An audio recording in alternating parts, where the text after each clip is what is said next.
We are all football all the time, and we will have some football today, but we got to give the softball and baseball teams a little love this afternoon.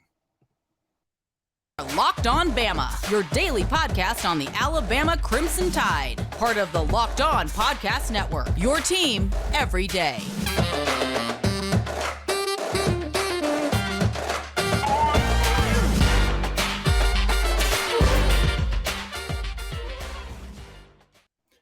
Hey, everybody, welcome back into Locked On Bama. Luke Robinson, that's me. Jimmy Stein, that's him. Jimmy, literally just a second ago, the Alabama Crimson Tide ladies on the softball diamond, they just advanced to the Super Regional where they will host, it looks like most likely Northwestern. That game isn't over just yet, or at least it wasn't just a second ago. It may be over by now, but it looks like Northwestern's going to be able to pull that out. So to be Alabama and Northwestern in probably the most tradition-rich rivalry in the country. Yes, that is a big rivalry. But regardless of what's next, I mean, I've watched a huge percentage of Alabama softball games this year. If I haven't watched, I've listened to it. I doubt I've missed an inning. I mean, that's how much I've followed this team from the very beginning this season. Incredible what they just accomplished without their best player. I challenge everyone in the nation but Oklahoma, who's at a totally different level. Oklahoma could probably beat the Yankees. I don't care about them. Any other team in the nation, I challenge you to remove the best player from your team, whether it's a pitcher or a hitter, take your best player out and win your NCAA regional. It's really, really hard to do, and Alabama somehow pulled it off. Now, they struggled scoring runs today, but they've struggled scoring runs all season. Huge shout-outs, just huge, to Jayla Torrance, who pitched all 3 days, Friday, Saturday, and Sunday, and was spectacular all 3 days, particularly today with the season on the line. A complete game shutout with Montana Fouts throwing in the bullpen since the second inning. It was like, hey, Jayla, if you get in trouble, Montana's coming in. Jayla never got in trouble. 7 innings, and she was just fantastic, no different than she was Friday or Saturday. She's easily the regional's MVP, if there is such a thing. But also Allie Shipman, our super senior catcher, who's probably undercredited with the success of the team because she does something that's rarely noticed in terms of the way she handles the pitchers, the way she plays defense at her position, which is about the most crucial defensive position in the sport. And for her to gun down a base stealer in the 6th inning, and they got a base hit with the next hitter, that would have put Alabama behind going into the last inning of the last game. But Allie Shipman gunning down a base runner and then hitting the game-winning home run in the final inning.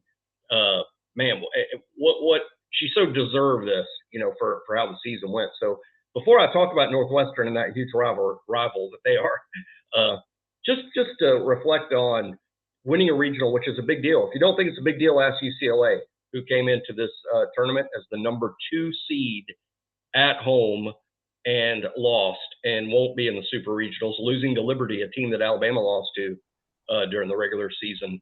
And other SEC teams, by the way, not a great showing today by the SEC at all. And it's a great league, probably the best in the sport. And Alabama won their regional without Montana Fouts. Unreal, great job, great clutch play, and I've enjoyed the heck out of the season. A lot of complaining Alabama fans felt Alabama wouldn't make it to a regional. They hosted. Then they said they did. Then Montana got hurt, and they said this team has no chance. And look what they did. They outperformed last year's team, even with the Fouts temporarily sidelined. But she'll be back for the Super Regional. That'll make it interesting. It will, and she looked ready to go back in. She had that knee brace on. They showed her warming up. I think that's positive. I'm glad she didn't go back in because I just thought that was, I don't know, I just didn't think it needed to happen. I mean, I think you needed to put your faith in the team that was out there. I think that was a good confidence builder to allow that team to close this out. I mean, a home run in the top of the 7th to break that 0-0 tie. When the previous inning, the bottom of the sixth, Middle Tennessee had gotten somebody on with nobody out. That was big. And so, yeah, just a big win. And again, I'm not a baseball guy. I don't enjoy baseball all too terribly much, but I do really like softball. I think softball is more fun to watch than baseball. It's a little bit quicker. I know the athleticism isn't necessarily the same. I get that. Anybody wants to throw that argument out there, I understand it. But I think the skill level is pretty close to the same. And I do want to give a shout out, though, to Alabama baseball. Look, Ole Miss stinks this year. They stink to high heaven. They stink beyond stink. Stink thinks they stink. But it's hard to sweep people. It's very hard for Alabama to sweep people. It's not that hard for Alabama to sweep Ole Miss. They swept them last year and they won the national championship at their place. But Alabama did sweep them. If Missouri could have held on to a lead late against Auburn, Alabama would have gotten a little bit better seed. But as it stands, Alabama's going to open, I think, on the third session on Tuesday. They're going to play Kentucky in the 8-9 game. And it's going to be a tough road to hoe. There's no doubt. But you got to feel good about how this team has responded to what went on with Brad Bohannon. And regardless of whatever happens, they're going to make a regional. If they do really well in this tournament, I think they can host one.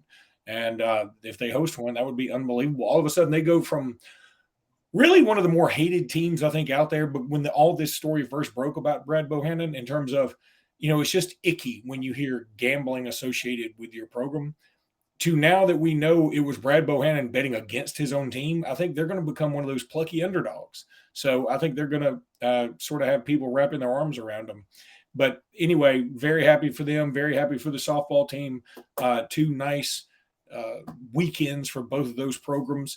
And now we move on, and Northwestern did take care of Miami of Ohio. So it'd be Alabama, Northwestern. And just really quickly, because you brought it up about the SEC not performing all too terribly well, Auburn was eliminated. Missouri was eliminated. Of course, they were in Oklahoma's bracket, so they had no shot. South Carolina had a shot. They were in the final game against Florida State. They lose 1-0. Georgia does advance, where they will take on Florida State. Arkansas hosted, and they were ousted by Oregon. LSU, it looks like they will advance. They were fighting tooth and nail against. They were down 6-1, I think, the Raging Cajuns of Louisiana, and now it looks like they're going to advance. Ole Miss was eliminated in the Utah bracket. Utah gets a gift because UCLA doesn't advance. Tennessee will advance, it looks like. They'll face Texas. Texas A&M was eliminated, I should say. Texas will play Tennessee. Texas A&M was eliminated by Texas. Kentucky was eliminated by Northwestern, like we talked about. And, of course, Alabama will move on, and Florida's out. So the SEC didn't perform as well as we probably wanted it to, but we do have 4 teams out of the 16 left. And I could easily say I'd be willing to bet 3 of those 4 teams make it to the championship round. What do you think? Well, I mean, I'll start with Alabama. Fouts is back, but as good as Torrance pitched, I'd question how much. Alabama's problem is scoring runs. This is the thing that drives me nuts, because I read all these comments on social media. Look, I see, hey, when Fouts doesn't pitch, Alabama's in trouble. If you took Fouts' numbers out and say, okay, Fouts never pitched all year, and you look at the numbers that Salter and Essman and Torrance put up, Alabama ERA-wise would have finished about 5th or 6th in the SEC. 5th or 6th in the toughest conference without Fouts at all pitching, they'd have finished 5th or 6th. They finished 10th in runs scored. There's only 13 teams. 10th. The problem was scoring runs. It was not, we're in trouble when Fouts doesn't pitch. Well, obviously we're not as good when Fouts doesn't pitch, but they weren't a problem. They weren't awesome like you expect when Fouts is out there, but the problem with this team all year has been scoring runs. And we saw today against a quality Middle Tennessee team, they scored 1 run in 14 innings against Middle Tennessee. And if you've watched this team all year, you shouldn't even be too surprised. Scoring runs is the issue. Now you're going to face somebody really good this upcoming weekend. And I don't think Alabama's problem is going to be Fouts, who's going to be a little rusty, or Jayla Torrance, who's obviously earned the number 2 role. Jayla's going to start a game. As a matter of fact, I'd consider starting her Friday, give Fouts one more day, to rest, as good as Jale has pitched. And then Salter and Essman are just depth. But Alabama is only going to win their super regional if they score runs. I have total confidence in the pitching. Doesn't matter if it's Hurt Fouts or Torrance, or frankly, even the other two who did some fairly good things over the weekend too, Salter and Essman, fairly good things. But Alabama's got to score some runs, so they won't make it to the World Series. But, that's okay. And I say that's okay in the sense that you had to be a dyed-in-the-wool Alabama fan to look at this team before the season started, with the losses they had in the portal, with the losses they had at graduation, and look at this team and go, that's a World Series team. I mean, I think getting to the Super Regional is a fantastic accomplishment. Now, can they move on? Yes, but they got to score runs. Let's take a break, Jimmy. We're going to talk a little bit about Built Bar, because I love me some Built Bars. If you're looking for a delicious snack but don't want all that sugar and calories, then you need the best tasting protein bar ever. Built. You got to try this. If you're like me and you want to make healthier snack choices, but you don't want to compromise on taste, I've got just the thing for you. Built Bars and Built Puffs. Built Bars are healthy and they taste amazing. Seriously, they taste so amazing that you won't think they're good for you. You got to try them. They're covered in 100% real chocolate, and they come in unbelievable flavors like churro and peanut butter brownie and cookies and cream. I'm not sure how they do it. It's magic, but they do it. They make it happen. You can get them at your local Walmart or Sam's Club. You can also get them at Amazon. You can go get them at built.com. It's so easy to go get these things. So go to built.com. Go to Walmart, go to Amazon, go to Sam's Club, go to Lifetime Fitness. That's where I usually get mine right after a sort of a lax workout. That's sort of how I would categorize my workouts. But you can go get you a Built, and they're delicious, nutritious, and scrumptious. You'll love them. Built.com.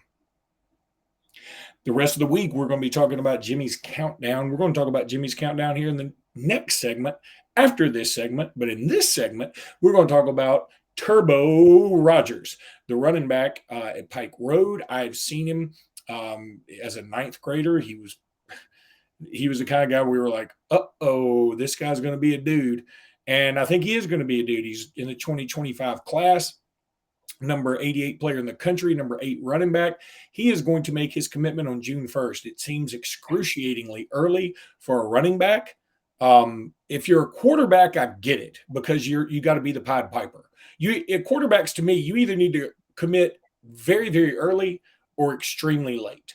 Those are the two options. Don't commit like if signing days, if you're going to do the December signing day, don't commit in like November. Don't do early November. Don't do that. You need to be like on signing day to make as much hullabaloo as possible, or very early so you can get as many kids to come with you as you can. But regardless, he's going to be committing. Jimmy, I don't know what to think. I've seen this guy live. I liked him a lot. When I saw him, I thought he's great. Elite? I don't know. I mean, does he seem like a Derrick Henry-esque, Trent Richardson-esque type running back? Not really. Does he even seem like Mark Ingram, who was a high 4-star coming out of Michigan? I don't know. I could see it, but I'd probably. I mean, maybe I'm biased because I've seen Mark Ingram be in the pros for a while now. I don't know. I would take him. I personally would, as Alabama. I would take him. I just feel like it's early. I feel like it's early for anybody, and he's got an incredible Final Five. He does. He's going to decide on June 1st between Oregon, Alabama, Auburn, Georgia, Florida. I feel a lot like Luke does. When I explain my feelings about recruiting, I often use as an analogy the NFL draft. I have this idea, maybe it's wrong, Luke. I have this idea that most of the people listen to our show, while they're very smart recruiting fans, or you wouldn't be listening to the show. I mean, you know a lot about recruiting, or you wouldn't be listening. But you probably know more about the NFL draft because we're inundated with news about the NFL draft. And my point that I'm trying to make here about Turbo and him being a 2025 running back sort of feels like if you're a running back in the 25 class and you want to go ahead and commit more than a year and a half out from your signing day, that you need to be a first-round pick, right? And as we know, those of us who follow the NFL draft, first-round pick running backs are they're not unicorns, but there's one of them. There's two of them, and this year there were two. There was our own guy, Jahmyr Gibbs, who was drafted shortly after Bijan Robinson from Texas, who's a bit of a freak. and there's one or two running backs a year that get drafted that high. To me, for a 2025 running back to already have a committable offer at an elite school, to have an offer list like him, seems to me you need to be Bijan, need to be Jahmyr Gibbs, and I've seen Anthony Rogers, Turbo. I've seen him in person, and he is a good prospect. There's no doubt he's a good prospect. I saw him and immediately identified him after just a couple of carries as here's an FBS football player. Now, the question is, okay, now how good is he? Is he SEC good? Is he Alabama good? To me, those are two different questions because Nick Saban hasn't spoiled me. He's ruined me like the rest of you guys. So I don't look at SEC players anymore and say, is he good enough to play in the SEC? I say, is he good enough to play for Nick Saban's Alabama? I'm not sure. I think he might be, but I want to see more. And when you're a 2025, there's a lot more to see. There's a whole junior season, a whole senior season. And there's talk that he's going to go to IMG, which means great. That's an even better look because you're even practicing every day against elite competition if you just play for IMG or enroll at IMG. So I don't know how I feel about Turbo. If Alabama takes him, I'll be like, look, I'll be like, all right. If Alabama is not ready to take him, I understand that too. Alabama just may be more like, hey, we really like what we see. We want to see more. We're not ready to get married just yet. Let's see more. I mean, he's such a young player, especially for that position. I'm also very measurables driven at the running back position as opposed to some other spots. But for me to get on board with loving a running back prospect, I want to know absolute numbers. What's your weight? Care more about that than the height. What's your weight? What's your shuttle time, which is very important because running backs need burst at this level. And then, of course, what's your 40 time? I want to know those numbers before I latch myself onto a running back. And Turbo's got a whole year and a half to improve those numbers and for us to know what those numbers are before he enrolls. So I think it's a real interesting choice for him to commit so early. And it'll be a real interesting choice for any of the 5 finalists to say, hey, you know what? Here's our 2025 running back. We like this guy. That's an interesting opinion. So I'm very curious to see what happens here, Luke, because as we sit here, I don't know. Sometimes I know. I don't know anything about this one at all. Yeah, it's, again, I wouldn't hate it. I probably wouldn't be as excited like with Julian Sayin committing, which again makes me sound stupid because Julian Sayin is rated way higher, so I should be more excited for. And a year older. Yeah, and a year older. All right, let's take a break. When we come back, Jimmy, we're going to continue your countdown. Jimmy, I think we're on number 76 of your countdown now. Am I right or wrong? Sounds right. God almighty. Okay, thank you for the reassurance. I've been immersed in softball all weekend, but yeah, the next guy is Isaiah Hastings. Very interesting player. Look, where I'm ranking him is a product of our depth at the defensive line position. Keep in mind, this ranking is about the 2023 football team. It's not a ranking of here's how I see our most talented guys. Our most talented guy is whoever that is, and Caleb Downs, and we'll put him at number 1. And our least talented guy is whoever, and we put him last. No, what I'm talking about is who's the best player on the 2023 football team. And the way I view it is, who are we going to see? Who are we going to see? Who's going to be out on the field this fall? So some position groups, you'll have guys ranked a little lower, and defensive line is one of those positions because we have 15 defensive linemen on scholarship for 3 positions. 15. And you normally play 6 or 7 team rotation. That's a normal number for a program that's fairly deep like Alabama. By the way, at like Kansas or Texas Tech, they probably just play 4 or 5. But at Alabama, because we're a little deeper, we can play 6 or 7 guys without much of a drop-off usually. So that's what I expect to see this fall. 6 or 7, 8 is a stretch. We got 15. So some players just aren't going to play with the first team, and they're going to be more like garbage time guys or guys we barely see at all. So that's why I would have Hastings low. Keeping in mind a couple of things. He was a project from the start. This is a guy that didn't play a lot of high school football. He's from Canada. I don't think he played football at all until he's a junior in high school. And then he moved to Florida. And then he's got a culture and environment issue where, how comfortable is he down there moving from Canada? Now he's at Alabama. By the way, he wasn't at IMG. He was at a small Florida private school. Now he comes to the SEC. This was always going to take a hot minute with Hastings. So just because I have him ranked this low, that is no reason for anybody to go, oh, gosh, Jimmy says Hastings never going to be any good. I'm not saying that at all. I'm just saying this. I don't expect to see a whole lot of him this fall, maybe at the end of games. Actually, they're pretty pleased with his potential and upside. Like, wow, this guy might really be something. But he's just a bit of a project, and this is just his second year in the program, redshirted this past year. No one should be surprised that it takes till his redshirt sophomore year before he makes some sort of a splashy arrival. Just a kid that's learning, raw ability, crazy raw ability.